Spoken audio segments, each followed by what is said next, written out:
Hello दोस्तों, ये quick emergency update है। ग्लोबल मार्केट हो, बिटकॉइन क्रिप्टो करेंसी हो, गोल्ड सिल्वर हो, सबके अंदर एक बड़ा क्रैश देखने को मिल रहा है नए हफ्ते की शुरुआत में ही। आपकी दूर दूर तक इसके अंदर कोई गलती नहीं है, अपने आप को दोष मत दो। लेकिन यहाँ पे कुछ लोगों की सनक पूरी दुनिया को किस कगार पे ला सकती है, वो हम इस महीने में देख रहे हैं। यहां पर जो न्यूज निकल के आ रही है एनर्जी को लेके, और ज्यादा संकट होता देखने को मिल सकता है। और उसी के डर से ग्लोबल मार्केट के अंदर जो क्रैश हो रहा है और मिडल ईस्ट के अंदर एक रिसेशन ट्रिगर होता देखने को मिल सकता है। और उसी की वजह से हम ये सारा पैनिक देख रहे हैं मार्केट के अंदर। गोल्ड सिल्वर की कहानी अलग चल रही है। इंपॉर्टेंट सपोर्ट थी, उसको लूज कर रहा है, जिसके बारे में मैं आपको लगातार बता ही रहा था।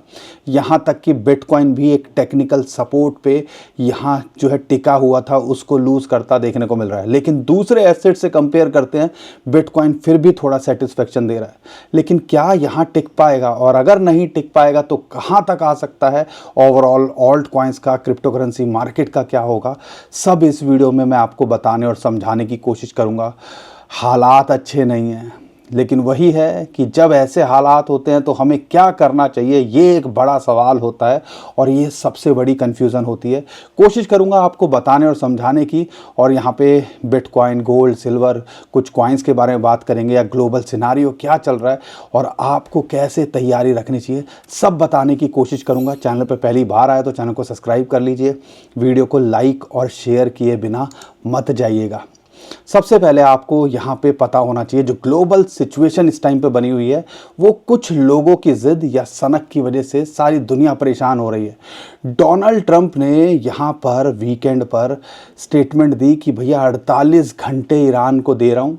अगर उन्होंने यहाँ पर स्ट्रेट ऑफ हॉर्मुज, जहाँ से पूरी दुनिया को 20% ऑयल गैस सबकी सप्लाई होती है, अगर वो नहीं खोला और अभी तक चोक है, तो आप देख लो सिर्फ ट्रेलर की वजह से पूरी मार्केट कितनी परेशान है। और इसके बारे में मैंने वीडियो में 2 दिन पहले आपको बताया था। ये ट्रेलर है, पिक्चर अभी बाकी है, और वो पिक्चर देखने को मिल रही है। और जो स्टेटमेंट निकल के आई है, जैसे ही ये स्टेटमेंट निकल के आई थी, ग्लोबल मार्केट के अंदर पैनिक देखने को मिला। बिटकॉइन, क्रिप्टो करेंसी और गोल्ड के फ्यूचर, सिल्वर के फ्यूचर ने तो तभी रिएक्ट करना शुरू कर दिया था। लेकिन जैसे ही एशियन मार्केट खुली, अब देख लो एशियन मार्केट के अंदर एक बड़ा क्रैश देखने को मिल रहा है। और ग्लोबल मार्केट के अंदर एक बड़ा क्रैश, बिटकॉइन, क्रिप्टो करेंसी के अंदर एक बड़ा क्रैश देखने को मिल रहा है। क्यों? क्योंकि डोनाल्ड ट्रंप ने 48 घंटे का अल्टीमेटम दिया है ईरान को कि यहाँ पर स्ट्रेट ऑफ हॉर्मुज को खोल दे।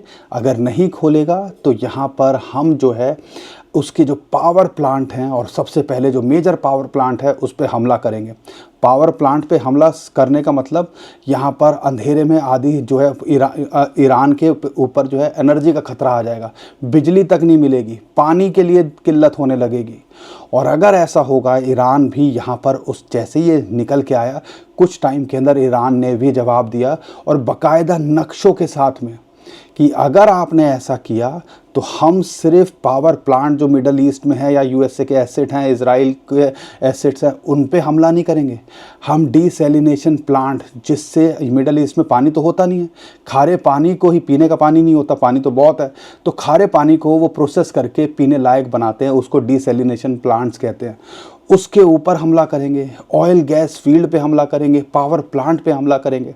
अगर ऐसा हो गया तो समझ लीजिए, सिर्फ अभी चोक हुआ है, अभी यहाँ पर 1-2 उन्होंने ऑयल एंड गैस फील्ड पे हमला करना शुरू किया था। ईरान की गैस फील्ड पे हमला हुआ, और उसके बाद यहाँ पर कतार पे ईरान ने हमला किया, और उसी की वजह से इतना हड़कंप मच गया पिछले हफ्ते।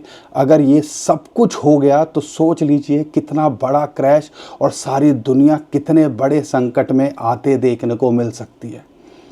और यही चीज़ ईरान चाहता था कि भैया यहाँ पर अमेरिका इतना मजबूर हो जाए। और उसको देखो, सबको पता था ईरान डायरेक्टली तो इस वॉर को जीत नहीं सकता, लेकिन ऐसी चीज़ें करके वो कहीं ना कहीं प्रेशर में ज़रूर ला सकता है अमेरिका, इजराइल को। और सारी दुनिया इस टाइम पे यही बोल रही है कि भैया बस करो, ख़त्म करो इस चीज़ को।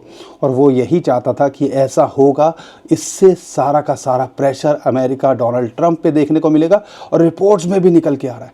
तो कहीं ना कहीं अब यहाँ पे ये मामला थमना चाहिए, और इसका प्रेशर यूएसए, इजराइल, ट्रंप के ऊपर बहुत है। लेकिन ये जो खतरा मंडरा रहा है अगले 24 से 48 घंटे के अंदर, अगर ऐसा हुआ तो एक बड़े क्रैश के लिए हमें तैयार रहना चाहिए। और उसके अंदर ग्लोबल मार्केट्स हो, बिटकॉइन क्रिप्टो करेंसी हो, गोल्ड सिल्वर हो, सब लपेटे में आते देखने को मिल सकते हैं। और इसमें आप कुछ नहीं कर सकते, हालात ऐसे हैं, ऐसी सिचुएशन के अंदर सिर्फ आप यहाँ पे एक समझदारी दिखा सकते हो। अगर आपके पास लिक्विड फंड है तो उसको लेके बैठो, लेकिन अगर आप लॉन्ग टर्म के लिए देख रहे हो, हमने इतने बुरे हालात देख लिए, कोरोना वाला टाइम देख लिया, उससे पहले भी इतने बड़े बड़े रिसेशन देख लिए, मार्केट रिकवर कर जाती है, फिर यहाँ पर आप शॉर्ट टर्म की बात नहीं कर सकते, आपको बात करनी पड़ेगी महीनों की और कुछ सालों की।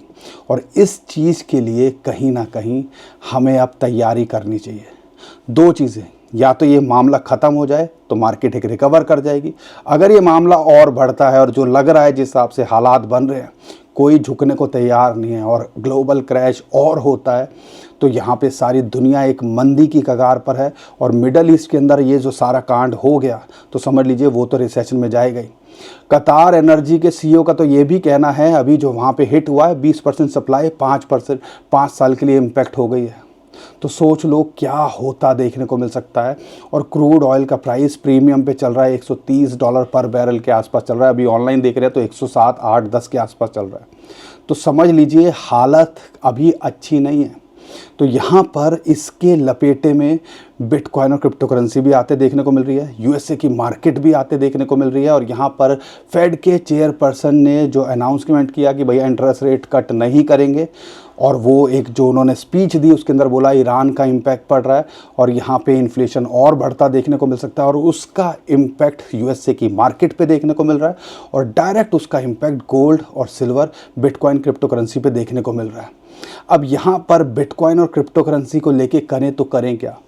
फिलहाल के लिए देखते हो एक इम्पॉर्टेंट सपोर्ट है बिटकॉइन को $69-70,000 उम्मीद करो, क्योंकि वीकली कैंडल इसके नीचे क्लोज होना, जहाँ पे 50 और 21 डे मूविंग एवरेज थी, इसके नीचे क्लोज होना कोई अच्छी बात नहीं है। टेक्निकली भी यहाँ पे हालात बुरे लग रहे हैं। अगर यहाँ से छिटकता है तो $63-65,000 और एक इम्पॉर्टेंट सपोर्ट $60,000 से $55,000 के आसपास मिलती है। हम लगातार यही बोल रहे हैं, हमें कोई जल्दबाजी नहीं है। अगर हम एंट्री के लिए देखेंगे तो 55-60 के बीच में आएंगे तो कुछ करेंगे, नहीं तो भैया जो है उसी में काम चलाओ। यहाँ पर हड़बड़ी नहीं दिखानी है। लोग 70,000 75,000 पे आने लगा तो बोलने लगे क्या अब एंट्री ले लें।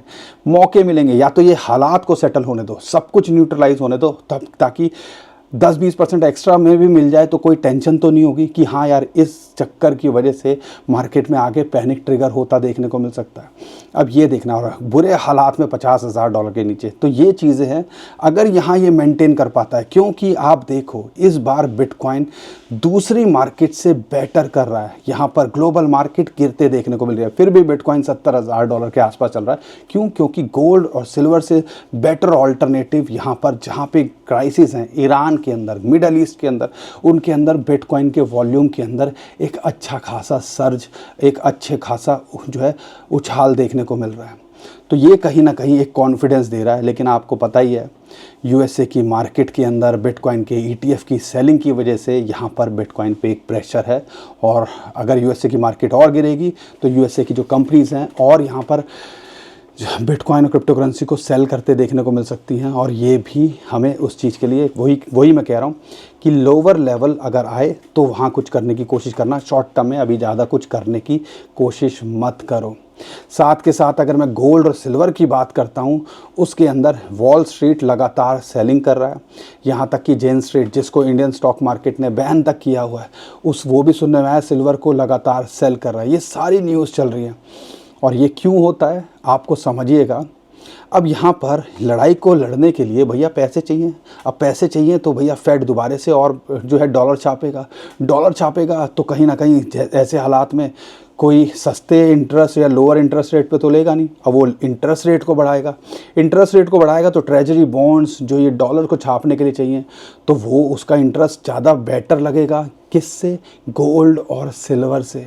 और इसी की वजह से वॉल स्ट्रीट यहाँ पे गोल्ड सिल्वर सेल कर रहा है, और ये भी एक बड़ा रीज़न निकल के आ रहा है। साथ के साथ में सुनने में ये भी आ रहा है चाइना के जो बैंक्स हैं अब यहाँ पर गोल्ड को सेल कर रहे हैं, ना कि खरीद रहे हैं या होल्ड कर दिया है।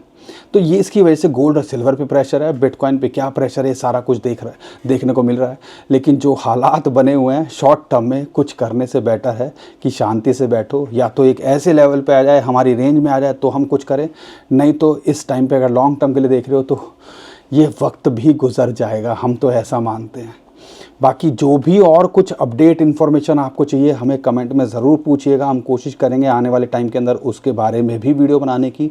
वीडियो को लाइक तो कर दिया करो, हम कोशिश कर ही रहे हैं, शेयर कर दिया करो वीडियो को। अब तो ये बड़ा मुश्किल होता है इस टाइम पे, तो ये लाइक भी आना जो है आता नहीं है।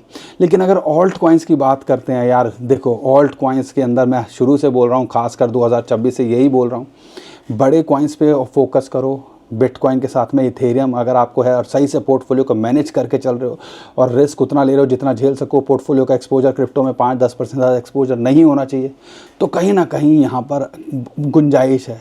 लेकिन जिस हिसाब से पोर्टफोलियो को अगर डाइवर्सिफाई करके रखोगे तो ऐसे हालात के अंदर सर्वाइव कर पाओगे, नहीं तो किसी एक चीज़ में फंसे रह गए तो अगर वो डूबेगी तो बहुत टाइम लग सकता है रिकवरी होने में, और कई बार रिकवरी होती भी नहीं है।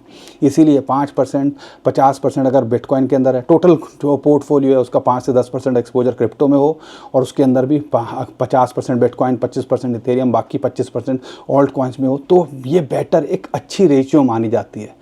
बिटकॉइन के बारे में मैं ऑलरेडी बता चुका हूँ, यहाँ सपोर्ट मिली, बाउंस बैक करता है तो वही 75-76 हज़ार डॉलर, अगर यहाँ से झटकता है तो 63-65,000 डॉलर। एक इंपॉर्टेंट सपोर्ट 60,000-55 हज़ार डॉलर के बीच में है, जहाँ पे 200 और 50, 200 week moving average, 50 month moving average है। लेकिन अगर इथेरियम की बात करते हैं, सोलाना की बात करते हैं, इथेरियम 50 डे मूविंग एवरेज की सपोर्ट यहाँ मेंटेन करने की कोशिश कर रहा है 2,000 डॉलर के आसपास। अगर यहाँ से चिटकता है, एंट्री तो भैया 1700-1800 डॉलर, और फिर एक एंट्री 1400-1500 डॉलर के आसपास ही मिलती है। सोलाना की बात करते हैं, वही 50 डे मूविंग एवरेज की सपोर्ट यहाँ मिल रही है, अगर यहाँ से चिटकता है तो हो सकता है ये भी 75 डॉलर 70 डॉलर पर आता देखने को मिले।